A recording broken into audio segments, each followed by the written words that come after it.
Good morning. तो जैसे हमने लास्ट टाइम डिस्कस की थी, प्लास्टिक प्रोसेसिंग जो टेक्निक का हमारा जो सब्जेक्ट है उसमें स्क्रैप ग्राइंडर के बारे में हमने डिस्कस की हुई थी, जिसमें हमने आपको बताया था कि इस जो मशीन है, इक्विपमेंट है, उसका एक डायग्राम भी आपको बनाना रहेगा। ओके, तो फिर से एक बार रिवीजन करते हुए आगे बढ़ते हैं।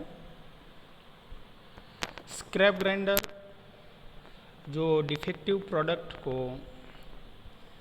फिर से यूज़ करने के लिए उपयोग में लिया जाता है।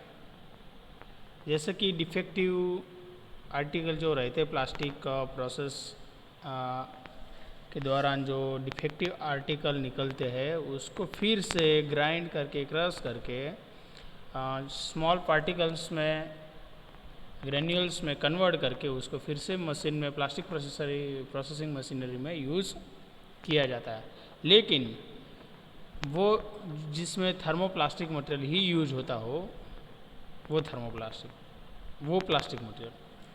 ओके, तो यहाँ पे ये जो फीडिंग बीन है, जिसको हॉपर भी कह सकते हैं, वहाँ हम डिफेक्टिव आर्टिकल को पुट करते हैं और फीड करते। ध्यान, यहाँ पे एक कटिंग चैम्बर है, कटिंग चैम्बर के अंदर रोटर होता है, रोटर के ऊपर रोटेटिंग ब्लेड लगाई जाती है और यहाँ फिक्स ब्लेड भी लगाई जाती है, जिससे रोटर को इलेक्ट्रिकल मोटर के माध्यम से यहाँ ये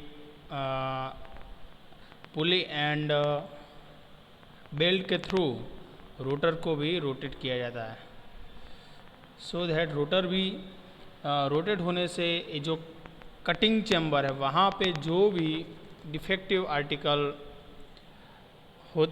आते हैं उसको क्रश किया जाता है, यानी वो क्रश होता है। देन यहाँ पे एक मैश रहती है, मैश स्क्रीन, जो एक जाली की तरह होती है, जाली में जैसी साइज़ रहती है उसी साइज़ का यहाँ पे मैश साइज स्क्रीन में होल रहता है, उसी होल तक का पार्टिकल इसमें होल तक की साइज़ का पार्टिकल इसमें बनाया जा सकता है। जब तक उस साइज़ होल की मैश स्क्रीन के होल के साइज़ का पार्टिकल नहीं बनता तब तक वो कटिंग चैम्बर में वो डिफेक्टिव आर्टिकल क्रश होता रहता है। देन उस साइज़ में आने से वो कलेक्शन बिन में वो डिपॉजिट होता है। ओके, देन वो कलेक्शन बिन में जो डिपॉजिट हुआ पार्टिकल्स है, जिसे डिफेक्टिव आर्टिकल से हमने उसको कन्वर्ट किया है पार्टिकल में, स्मॉल पार्टिकल में, उसी को ही फिर प्लास्टिक प्रोसेसिंग मशीनरी में फिर से यूज़ किया जाता है। ओके,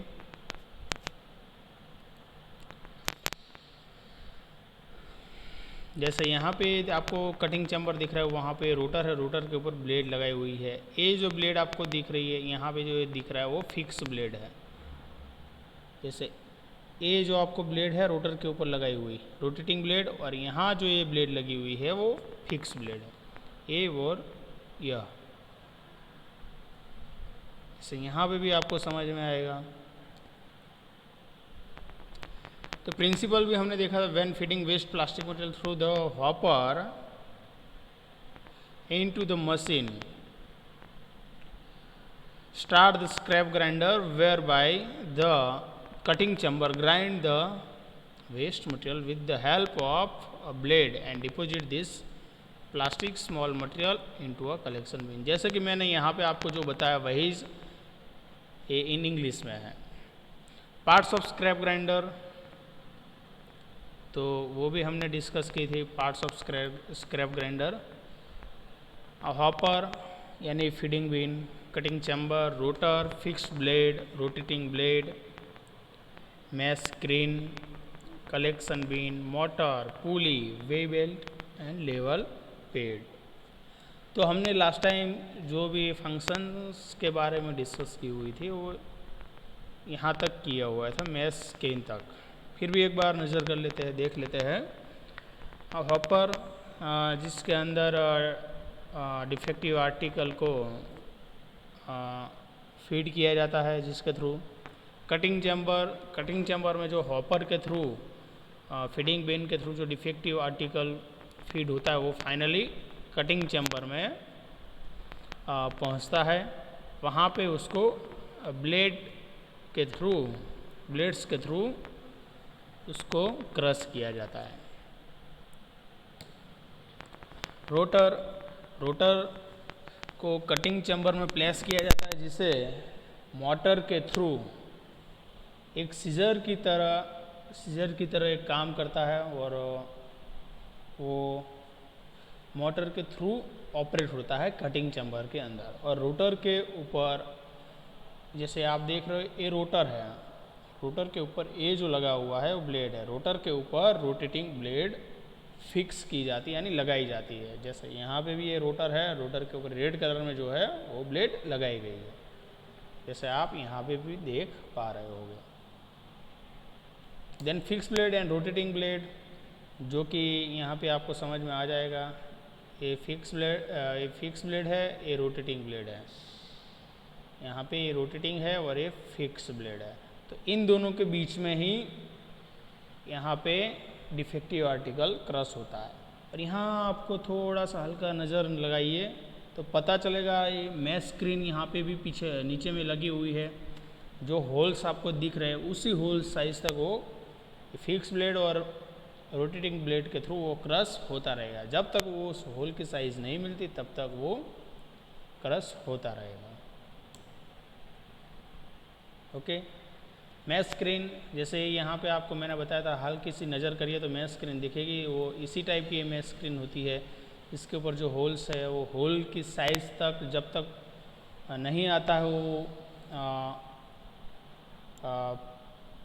पैलेट्स यानी ग्रेन्यूल्स जो बनते हैं, तब तक वो क्रश होता रहता है। बट आप चाहो कि ये जो पार्टिकल की साइज़ है उसको कम ज़्यादा करना चाहते हो, थोड़ी सी आपको जैसे भी लगे सूटेबल, तो उस हिसाब से आप मैश स्क्रीन को रिप्लेस करके, जैसे ही मैश स्क्रीन की पार्टिकल होल की साइज़ है वो सूटेबल होल साइज़ में उसको आप लगा के फिर उसी साइज़ के अकॉर्डिंग पार्टिकल साइज़ आप प्रोड्यूस कर सकते हो through the scrap grinder. Then collection bin आप इस मशीन में यहाँ पे देखोगे, ये कलेक्शन बिन है। लास्ट में जो फाइनली मैश स्क्रीन के थ्रू वो डिपॉजिट होता है मटेरियल पार्टिकल्स, जिससे हम उसके बाद आगे उसको रीयूज़ में ले सकते हैं। मोटर के थ्रू हम एक इलेक्ट्रिकल डिवाइस है जिसे इलेक्ट्रिकल एनर्जी में से मैकेनिकल एनर्जी में कन्वर्ट किया जाता है। इलेक्ट्रिकल एनर्जी से मैकेनिकल एनर्जी में कन्वर्ट किया जाता है। तो इलेक्ट्रिकल मोटर यहाँ पे किसको ऑपरेट कर रही है? Through the pulley and we belt. Okay, किसको? रोटर को। ए है पुली, आपको दिखेगी ए जो है वो पुली है और ए भी पुली है। तो ये मोटर के साथ अटैच्ड पुली है जिसको ड्राइवर पुली कहते हैं, और ए जो है जो भी आपको फाइनल जिसको ऑपरेट करना है, जैसे कि हमें रोटर को ऑपरेट करना है तो उसके साथ ही पुली अटैच्ड होती है, उसको ड्राइवन पुली कहते हैं, जिसके द्वारा संचालित किया जाता है।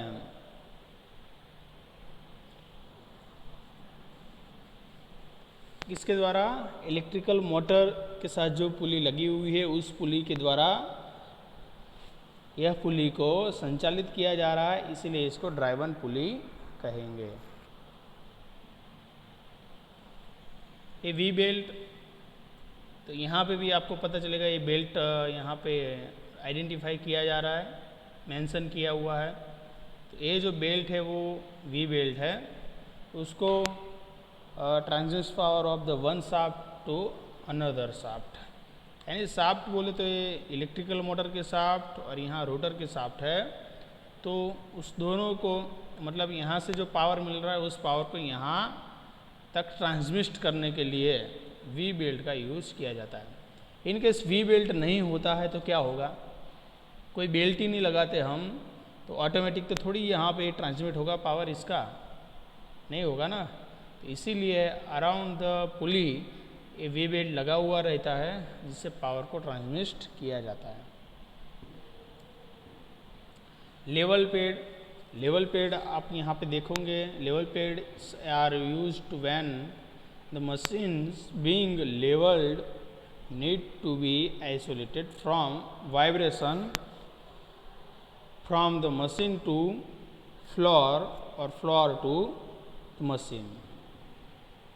ये जो वाइब्रेशन है उसको आइसोलेट करने के लिए लेवल पेड की मशीन में ज़रूरत रहती है, जो बॉटम में लगाया जाता है मशीन के, जिससे क्या है कि मशीन का वाइब्रेशन फ्लोर को नहीं मिलता और फ्लोर का जो वाइब्रेशन है वो मशीन तक नहीं जाता, जिससे क्या है प्रोडक्शन में कहीं, जैसे कि यहाँ पे हो तो बॉटम में है वाइब्रेशन पेड, लेवल पेड लगे हुए रहते हैं, यानी वाइब्रेशन जो रहता है उसको कहीं ना कहीं आप आइसोलेट कर लेते हो। कहीं होता है ना कि यहाँ मशीन चल रही है लेकिन आप साइड में खड़े हो तो वहाँ पे भी वो फ्लोर पे वाइब्रेशन हो रहा है, राइट, तो वो लेवल पेड होने से वो वाइब्रेशन आपको वहाँ नहीं मिलेगा। ओके, यदि कुछ फ्लोर के ऊपर ऐसा कुछ काम चल रहा है जिसके चलते वहाँ पे फ्लोर में वाइब्रेशन हो रहा है, उस वाइब्रेशन की इफेक्ट मशीन चल रही है उसके ऊपर ना हो, क्योंकि उन दोनों के बीच में, फ्लोर एंड मशीन के बीच में एक बेस में लेवल पेड लगे होते हैं। ओके,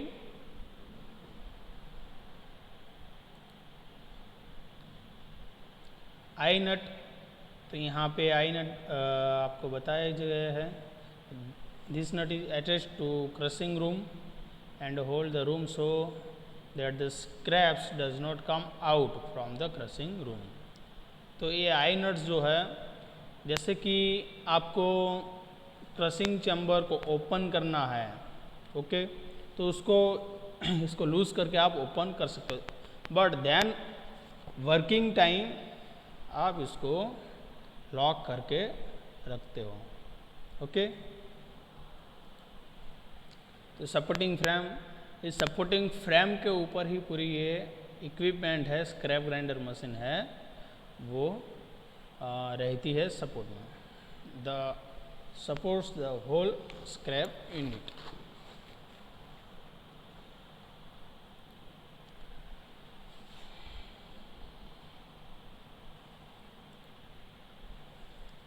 प्रिकॉशंस यहाँ पे है कि आपको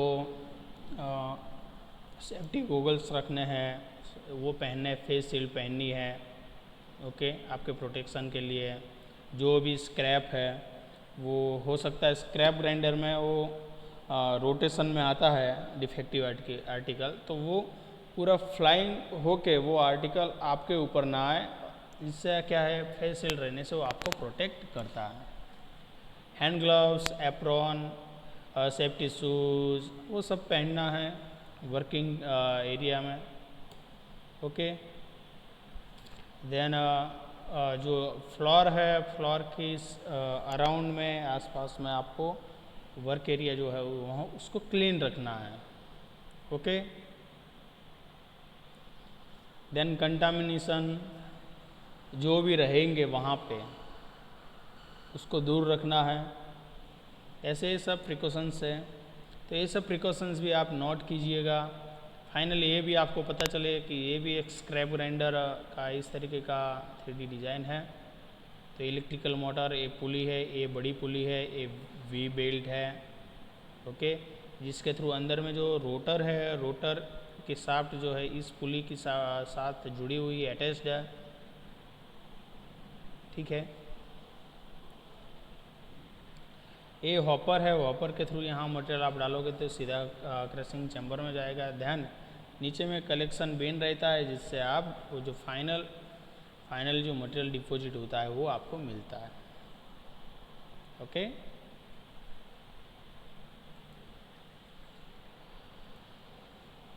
तो इस तरीके से यहाँ पे एक स्क्रैप ग्राइंडर मशीन का आपको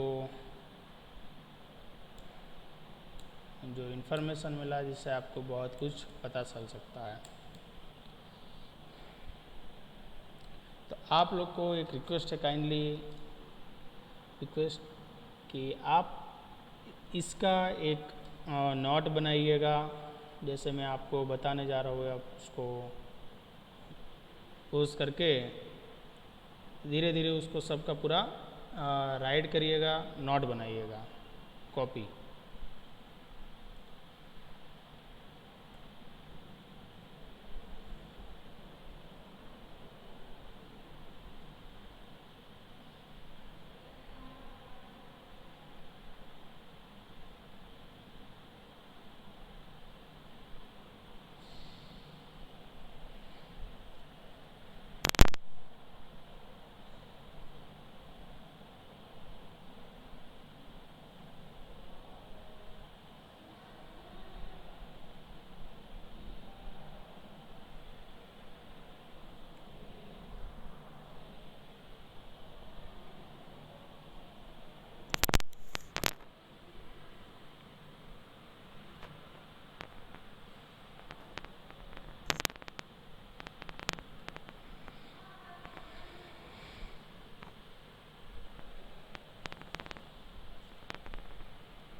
थैंक यू आप सबको।